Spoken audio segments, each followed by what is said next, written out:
how can we ban abortions and the mom just still be let go? All right, everybody, who's ready for a little bit of prove me wrong disagreement? And I brought Vivek Ramaswamy, everybody. Big fans. You're Vivek, who ran for president, right? That's Ramaswamy. Oh, that's just great. I've got a question that I think has been on everybody's minds a lot. I really speak for the people here. I just want to say, like, what do y'all think? Unlimited bacon or no games, or unlimited games, no games, but no games? All right, next question. Next? Trolls will not be tolerated. Thank you very much. You know, It was just too I'm advanced sorry, for I'm really me. nervous. I'm really nervous. Yeah, that's great. Thank you. Have a good one. Can I have a hat? Nope. Very advanced. Thank you. Charlie, you've stated that you're not into criminalizing the mother for an abortion. Why is that? Like, how can we make a law that has no consequences?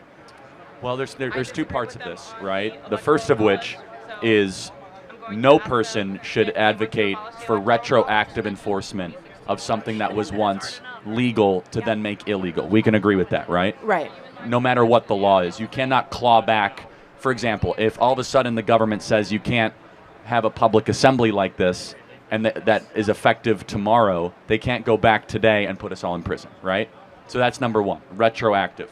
Number two, my heart goes out to women that have abortions. Right. Because they're lied to and manipulated. And it's based on one very simple medical principle, the lack of informed consent. I do not believe women, largely when they get abortions, know what they're doing.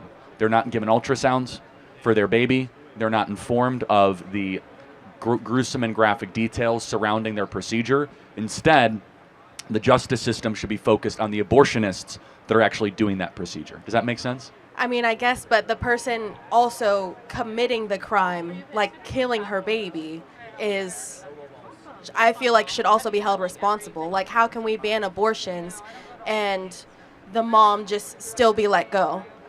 Yeah, we're just not going to agree. I just don't. First of all, she's not doing the act. Many times she's being forced into that situation by someone paying for that abortion, such as someone that she might have had a relationship with, or even in terrible pimps also do it as well. But we're not going to agree, because I think our posture on abortion should be compassion for the women that have abortions and get abortions, and justice for the industry that lies to them. Okay, thank you. Thank you. All right, everyone I agree with Charlie. shuffle around. Okay, hi. I'm Rachel. I, already off the bat, I do not agree with a lot of politically what any of you have to say, but I'm a part of Bridge Pittsburgh, which is an organization that believes in having civil discussion without yelling at each other. So I actually have some friends from Turning Point back there, even though I am a registered Democrat. So what's up, Jesse? That's cool. I like that, my question is actually for you, Vivek. First off, thanks for coming. Second, as a person of color and as someone of Indian descent, does it offend you whenever there's comments made about Kamala and some racial insensitivities on that? Does that offend you in any way or hurt you, or does that drive you to still try to be representative of your party even when those comments are made by your party? Give me a specific comment. Okay, well, for example, the recent thing that was if Kamala got elected, the White House would smell like curry. Does that offend you in any way, or is that just like drive for you to? For the record, Trump do did it? not say No, that. Donald Trump did not say that, but it was still implied as there's a presidential look, election needs to So happen. I'm a pretty thick-skinned guy. I can tell the difference between somebody who has an earnest joke and the person who actually happens to say that. I happen to know doesn't have ill will towards Indian people. But if you're going to joke, my only rule is you better apply it 360 degrees. Okay, you can't apply it selectively. Here's actually my view on this: is a lot of Indian Americans across the country actually have been somewhat disappointed for a long time about Kamala Harris's willingness to engage with and listen to a lot of the concerns even of the Indian American community. I'll tell you what one of them is relating to merit. Merit in getting into college, merit in getting into jobs without regard to your skin color or your discrimination. I think most people want that better life for their kids. And so I think most people think about that regardless of their skin color, but if you're thinking about actual concerns of the Indian American community, that's probably very high on the list, and Kamala Harris is failing to embody that. Now, for me, my own view is, let me level with you a little bit. I actually think we have seen an unusual level, like this is in the last year, okay? And it's strange. A small uptick in anti-black and anti-Hispanic racism in the country. And I would have never thought we were going to see it. Here's why I think we've seen it. I think we've seen it as a reactionary response to the anti-racist movement for the last 10 years, because there's no better way to foster racial animus than to take something else away from someone based on their skin color. So when you say you don't get that federal aid, or you don't get that seat in college, or you don't get that job because of your skin color, you're going to have a negative attitude towards the person who was favored because of their race. Okay. And this is what's going on in Springfield, too, by the way, when I'm visiting tomorrow. Lord. No, in a certain sense, if you're going to put 20,000 people who are not going to be able to integrate into a community, into that community, I sympathize with people who are suffering as a consequence of that. That's necessarily going to spawn a reactionary response. I did agree with you on that when you said that earlier. But then you can't blame the reactionary response and say they're responsible for the division. I think it's a lot of those policies that created that division in the first place. And bluntly, I do put a lot of that at the feet of Kamala Harris and the movement that she represents. So that's where I'm at on it. Thank you for the question. yeah. Thank you. Have a great day. Yeah, you too. Thank you. Do you feel proud of yourself for debating college kids who are unprepared to speak in front of an audience like yourself? Hold on. You're 30 years old. We can agree you're 30 years old, right? Do you think that's a little bit silly? Are you a voter? I am a voter. I'm a so registered I voter. vote and you vote. So I'm talking to voters of this country that will determine the future of Western civilization. That's what I'm doing here today. Yeah? Wait, hold on. How is it any different than a professor talking to you? Then a professor talking to you? Who are you? Well, important enough for you to come up to a microphone. Actually, when I first saw this ad, I thought it was like an improv comedy thing. It looked so ridiculous that I didn't even think it was real. Well, no, you could see. Look how popular Trump is on your campus. How does that make you feel? That's not comedy. That is a 5-alarm fire for Kamala Harris, because she's probably going to lose Pennsylvania. Look, But no, I just want to be clear. Is there something wrong with talking to voters? no, there's nothing wrong with talking. Well, that's to what we're voters. doing here today. It's an open I mic, think that you push a dangerous agenda. such as. Your stance on abortion rights, for example. Okay, so So let me ask a question. What is your name? Gene. Gene, and what is your understanding of the current Republican Party's stance on federal intervention in abortion?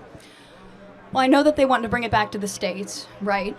So it sounds like you do know that the Republican Party's current stance on abortion is they're against a federal ban on abortion. I do And we're understand talking that, about a yes. presidential election as the Yes. important election that we're talking about here. I understand that, yes. Great. So, again, I think this open dialogue is great. I think it's great you're here challenging Charlie, and I think it's great that he's willing to travel campuses across this country to talk to the next generation. We need more conversation. Now, where's the disagreement, though, on content? Because you could criticize style or why you're talking to people Listen, or dunk on someone personally, but where do you actually disagree with I the agree substance? with the way that you edit content and specifically frame it so that people look bad talking to you. The way that you edit your content. we post unedited content. Let me just ask you one thing though, because personal insults can fly in all directions. Where is an area where you have a disagreement with the conservative movement, with Donald Trump, with Charlie Kirk, perhaps with myself? I was a presidential candidate last year. I think we need to talk about that more in the open, and the more we do, the stronger our country is going to be. We got a long line of people, but I want to hear from you one substantive area where you have an authentic disagreement, and I'd be glad to address it. I'm sure Charlie would too. Just in anything. Political. Relating to any political topic where you have a disagreement. Let's air it. Okay. I disagree with some of the laws that are being pushed in Congress that are against the LGBTQ community and the trans community. Okay, so let's talk about that. I'm going to give you my view, and then I want to hear yours. Okay. My view is that if you're a fully grown adult, 18 or above, you're free to live how you want, dress how you want, marry who you want if you want, if you're Okay. over the age of 18. I agree. But you are not free to indoctrinate children in schools who are not yet of the age of consent. You are not free, just as you're a 17-year-old or a 15-year-old can't get a tattoo on their own, I don't think that you should be able to go or until the age of 18. And so the lines that I draw here is that men are free to claim to be women and swim in swimming pools. You're not free to claim trophies. in a women's sports competition. That's You're not true. free to enter a women's locker room. You're not free to change a language, and you're not free to actually indoctrinate our children who are under the age of 5 in schools. Do we agree on the fact that adults should be able to live freely while still treating children differently? If so, we're on the same side of this issue. Listen, I agree with the majority of what you said. However, I don't think that you're understanding the implications of the laws that are trying to be passed. Look, we got a head start in the conversation. We got a long line behind you. But my only ask is, forget the personal attacks or the stylistic attacks. Focus on substance. The more we debate that, the stronger we're going to be as a country. Thank you for coming. Thank you. I don't think you're focusing on substance, though. That's the issue. Hold on. But he intentionally tried to provoke substance out of you, and you said, well, I'm worried about some laws Congress should pass. I have to ask, what laws are you talking about? Can you be specific?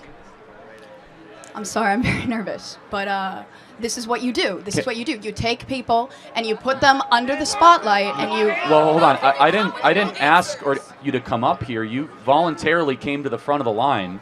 You didn't have to do that. You're purposely antagonizing people on campus, asking How? people to come up by spreading your weird agenda. How? What agenda is that? I'm confused though. So, Charlie, I'll say this. We'll end on this and we'll go to the next question. When I was 18, and I'm not going to blame you for this, I also took for granted a lot of the stuff that the media force-fed me, because that's what you know at the age of 18. You say there are some vague laws making their way through Congress that are hostile to trans community. know how- I don't think those do you laws know actually about- exist, but I don't blame you if Listen to that's me. what the cable media is feeding you. But let's get to the specifics, and then we're able to actually have an open dialogue. And that's one of the things I've learned over the last 20 years. I think that the that's issue part is of- we're getting our part of media learning from our different country. sources. Both people are getting media from these skewed sources. The facts that you're presenting are not always correct. And that's why we're here with no TV screens between us. So people who have policy-based substantive disagreements, we invite those. I think that's how we're going to get our country back. And as it relates to trans, which you brought up, 18 or above, you're free to live how you want. You're not free to force that onto somebody else, or especially kids. And if we agree on Thank that, you we very make some much. progress. Thank you. Disagreements, yeah. I like that. It's a very interesting sign. It says "Write in Biden." I'm intrigued. I'm intrigued. We can bring. We'll bring him up in a little bit. How are you doing? My name's Kunj. I'm a first-year voter as well this year. I'm an independent. I'm not left or right yet, but I'm just wondering where are your underlying values at as to why you became a Republican. Like, what are the morals behind it? Yeah, I mean, I'm probably not a great example to ask because I'm not a politician by background. I'm a businessman. I ran for U.S. president last year as a Republican. But I said this countless times, and it might have annoyed some people in the party. I wasn't running as a Republican. I'm running as an American. Okay, and that's actually what I care about are our pro-American values. Where do I derive my values as a political leader in the country? It starts with the Declaration of Independence and the U.S. Constitution. I believe the people we elect to run the government, even if they're the ones I disagree with, the people we elect to run the government should be the ones who run the government, not the unelected bureaucrats who put up puppets as their U.S. president. I'm pointing to Biden. true. He's not even running the country right now. We call him the U.S. president. He's not the functioning U.S. president. That's not a democracy. I believe in merit, that the best person should get the job. Free speech, open debate. And so all I'd say is if you want to call yourself an independent, that's a pretty good thing to be. Hard to argue with being independent-minded. But stand for the values enshrined in our Constitution and the Declaration of Independence. And if there's a point in the future, 50 years from now, where the Republican Party abandons that, then I'm not a Republican anymore. I'm sorry. The Republican Party actually was the party that stood against slavery back when Abraham Lincoln was president, and it's a party that stands against enslavement today. But if that ever changes in the future, then I'm out of the Republican Party. I'm into the pro-American movement. And the reason I vote and stand for election as a Republican is because right now that is the pro-American party in America. Yeah, and I'm a conservative and vote Republican because I think the founders got it right. I think the founders understood human nature. I think that they understood the form of government, and they understood that people are best served when liberty is recognized as given by a divine source, not as a government source, that decentralized power is best, that 3 branches of checks and balances and consent of the governed is the correct way of governing a country. The conservative movement understands and appreciates our roots going back to 1776 and trying to ask the question, are we Are we leaning into the founders' vision of this country? And so those are the values that I hinge upon. All right. I Thank think you we guys. should give that guy wants to be heard. All right, he'll come up. All right. Have a good day. Yeah, he wants to be heard.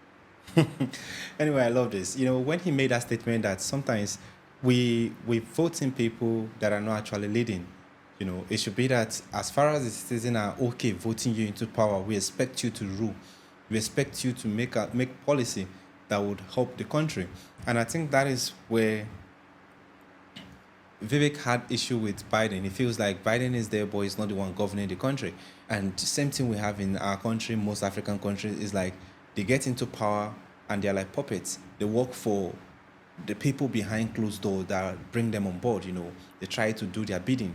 And by doing this, even if you have good policy, you have, good plans for the country, you can't exhibit or you can't give out that plan. You can't do your work properly because there are people behind you that are controlling your activity. They are letting you, do what they want. And to me, I feel that is not how a country is to be run. If you want to run a country, give the power to the person who won the election. The people voted him in because they believe in his policy. They believe in what he stands for, the energy, the drives that brought him there. So that's, I don't know. I just feel like I thought it only happened in Africa. I never knew it happened everywhere in the world. And also in the case of abortion, in the case of, transgender and all. Okay, let me just tackle transgender first. Transgender, if you want to transit, I feel the perfect time for you to do that should be when you are 18. Well, that is based on Charlie. To me, I feel you should do that when you're already fending for yourself. When you have your money, you're done with your education. Now you can, live with any consequence. Because, at the age of 18, majority of people, they are still in college, staying with their parents. So whatever decision you do, your parents are still liable to, take care of you and stuff like that. Even if in the constitution or in the law, you are an adult. So they can decide not to do anything for you. But some parents will still want to be there till you're done with college, maybe get a good job before they step out and let you take most of your decision. But I feel if you're 18, you are old enough to live with whatever consequence your action will bring in. So that is why Vivek is saying when you're 18, you are free to do whatever you want to do.